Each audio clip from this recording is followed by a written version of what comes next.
Welcome to This Week in Morgan County. I'm your host, Russell Mokhiber. Our guest this week, Judge Stephen Redding. Judge, welcome to the show. Morning, Russell. Thank you for having me.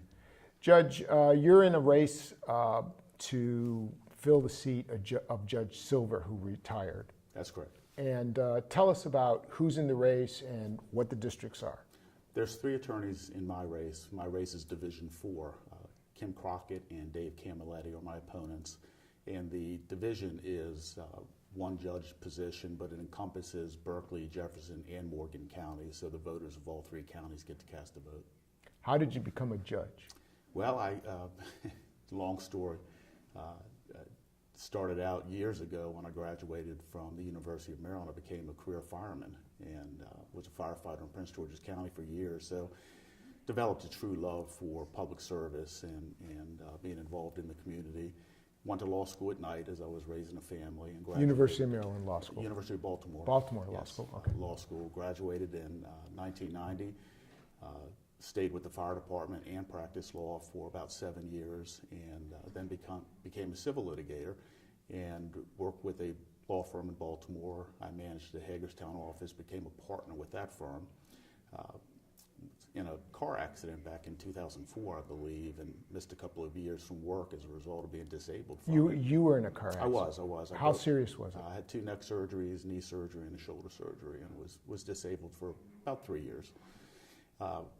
Turned out to be fortuitous, seemed tragic at the time, but in trying to get back to work, it was clear that I wouldn't be able to go back on a full-time basis right away, and somebody had told me that if I spoke to one of the judges, I could start doing court-appointed work, and I could kind of govern my own workload so I could ease back into the workforce. And I started taking appointments in abuse and neglect cases, which turned out to really be my passion. So for most of the past 10 years prior to be appointed judge, I represented children in abuse and neglect cases and sometimes parents. When did you move to the area? I moved to the area in '98. I was born and raised in D.C., grew up in Prince George's County. I like to say that I am a Marylander by birth, a West Virginian by choice. I've been here for over 20 years now and absolutely love the state. And you were doing abuse and neglect cases, and then is this your first run for judge? No, I ran last term. There were 3 of us in my race.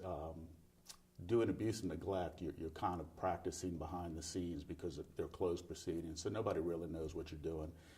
And I didn't have a lot of name recognition at that time. Ran against 2 other individuals who had really good name recognition in the area, and actually we finished, I believe it was 34, 33, and 32%. Wow. Who won that race? Bridget Cohey, and she has been a fabulous judge. I was not the 34%, but I've stayed at it. Perseverance is one of the things I try to have as a quality, and when this position opened up, I petitioned the governor and interviewed with the Judicial Vacancy Advisory Commission, had a great interview, and received the call from the governor's staff that I had been appointed, and it really has been an honor for the last couple of months to have been the appointed judge. You've been an appointed judge for a couple months, and your signs, I'm noticing your signs driving up here, and your signs say, "Keep Judge Redding." That's right. So you've been for a couple months, and we interviewed Kim Crockett, and I think she mentioned this in her interview. She thought it was a touch unfair to have that late of an appointment. Your thoughts on that? Well, first off, let me address the issue of the signs. "Let's keep" is factually accurate, and I think that I have shown just in the month and a week that I've been on the bench that I'm up for the job. My 3rd day on the bench, I had a criminal jury trial that I presided over. Everything went very smoothly. I presided over the April term of the grand jury, and that went very smoothly. I've had dozens of hearings, and everything has gone well. I'm getting good feedback from lawyers, both prosecutors, defense lawyers, and civil attorneys. So I think the "let's keep" is accurate. I'm on the bench, and I want the community to keep me on the bench. In terms of the governor's appointment, you know, it's kind of a double-edged sword, because I had to step out in faith when I took that appointment, because if things turn out poorly on May 8th, and I hope they won't, I'm out of a job. So I took that appointment understanding that might be a 2-month position. It disrupted your private practice. It did. I have completely disengaged from the private practice and turned that practice over. As I said earlier, I have a passion for public service. When I was called by the governor's staff to be offered this position, I felt that with my history in public service, it was something I just couldn't turn down. The more important aspect is, as judges and as judicial candidates, we have to maintain a fidelity to the rule of law. That's what we do. We're referees. We take the facts of the case, we apply it to the law, and we make a decision. The statute in West Virginia is extraordinarily clear for making judicial appointments. It says within 90 days of the announcement of a retirement of a judge, the Judicial Vacancy Advisory Commission shall, it's not discretionary, it's mandatory, shall make recommendations to the governor. And then the governor has 30 days in which he shall make an appointment. So I think that it's a bit disingenuous for any judicial candidate to say that the governor should have turned his back on the clear language of the law and not made an appointment. We don't ignore the law when it's politically expedient to do so. We have to follow the law, and that's a general tenet that we all should be following. We previously interviewed your opponents, Kim Crockett and David Camilletti, and both of them, and you also, seem like professional, decent people. How, in a judge race where you have three candidates who are in the community, who practice in the community, who are known to their colleagues, and generally there's good feelings about it, how can the voters in Morgan County make a judgment? In other words, why should people vote for you? Well, I think that what distinguishes me, first off, I've been practicing law for 28 years, and I think I am the one candidate in my race who has practiced in every area that can come before the circuit court. Civil litigation, real estate work, juvenile law, criminal law. I've done a little bit of everything, so there's not anything that will come before me where there's going to be a steep learning curve, and that's not true of some of my opposition. I think that community involvement is incredibly important. In addition to having been a career fireman, I was a volunteer fireman up until I injured my neck. And I have coached high school basketball in the area. I coached at Hedgesville High School and Spring Mills High School. I'm involved with the Boys and Girls Club. Just have a lot of community involvement. I think judicial temperament is incredibly important. And anybody who knows me will tell me that I'm somebody that's not easily rattled, that nothing's going to happen in the courtroom that's going to shock me. I left the Prince George's County Fire Department as lieutenant, and that's an urban fire department. It essentially is a part of Washington, D.C. It's almost hard to discern the difference between them. It's just a big department. They run a lot of calls. And when I left the department, I left as a lieutenant. So it was my job pulling up to emergencies to take a chaotic situation and make it calm.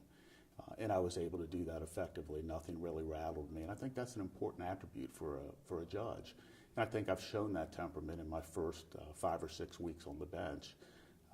So I think those are the things that distinguish me from my opponents.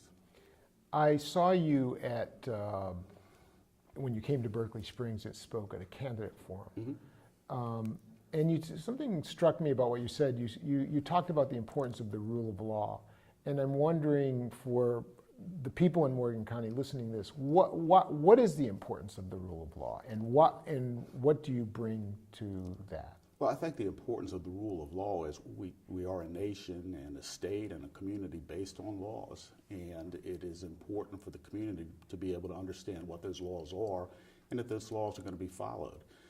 So if you have litigants, and I'll use the criminal justice system as an example, the community should know and should have the opportunity to know what the laws are, and if they break them, what the consequences are, and the judges should follow that when litigants come into the courtroom. So I shouldn't make a decision based upon who it is who appears in front of me. It shouldn't matter whether the person is white, black, gay, straight, male, female, old, young. The rule of law should apply to everybody equally. And one of the mantras of my campaign is I think the 4 most important words in our entire legal system are inscribed on the Supreme Court building in Washington, D.C., and that is equal justice under law. That is one of the guiding principles that I abide by on the bench. So I think the rule of law really is that you need to have laws that are clear to the public. They need to be available to the public to understand what the laws are, and then we as judges need to follow the rule of law and not make exceptions. That plays right back into the governor making an appointment. My position is and has been that he was required to do that. He shouldn't be criticized for it, and I shouldn't be criticized for accepting the opportunity to serve the public.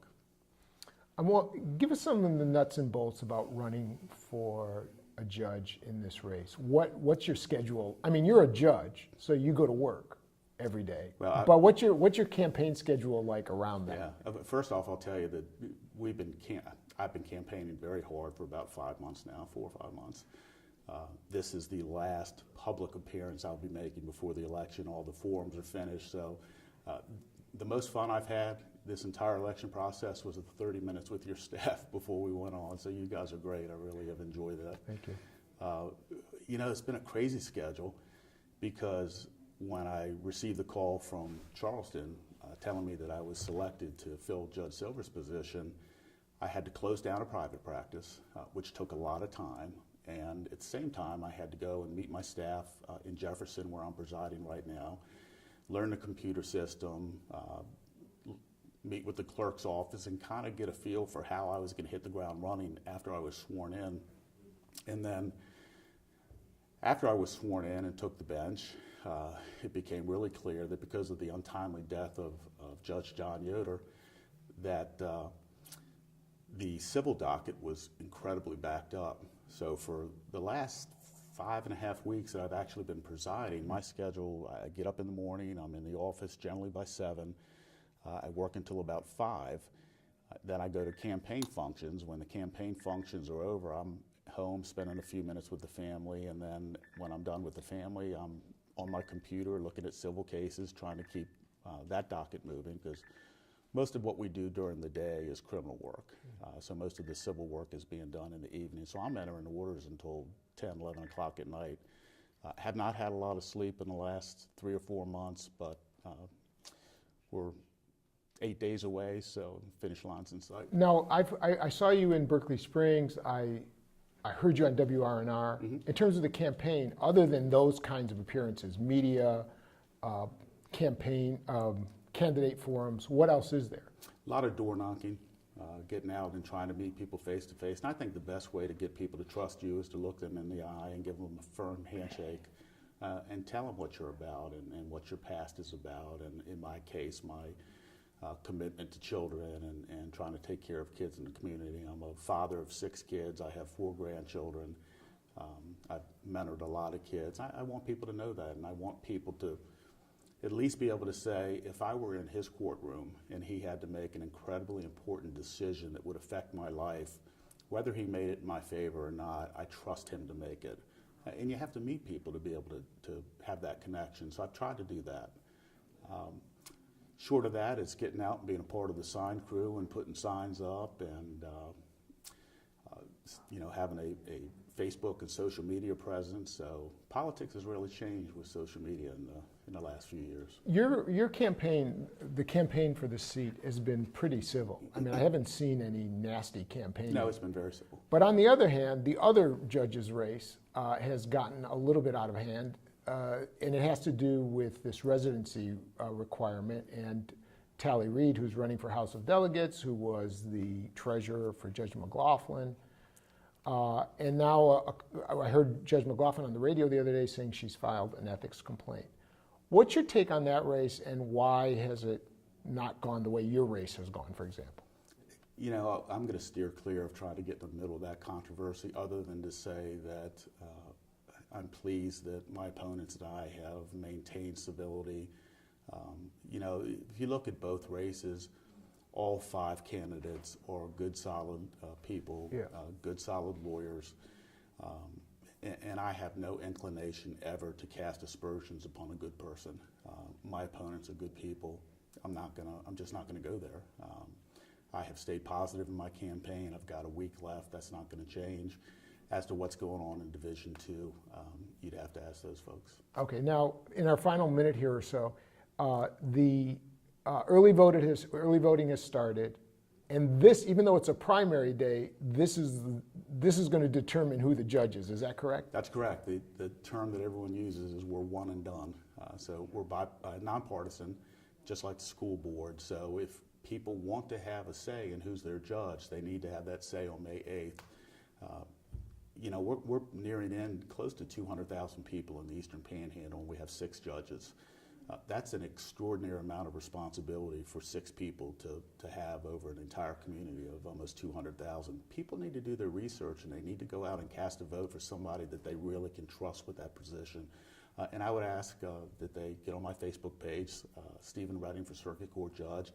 Take a look at my background, my past, my family values, and I think that they will be pleased to trust me to continue in that position. Judge, thank you very much for coming on. Thanks, Russell, and you guys were great this morning. I appreciate it. It was fun. And thank you for watching This Week in Morgan County.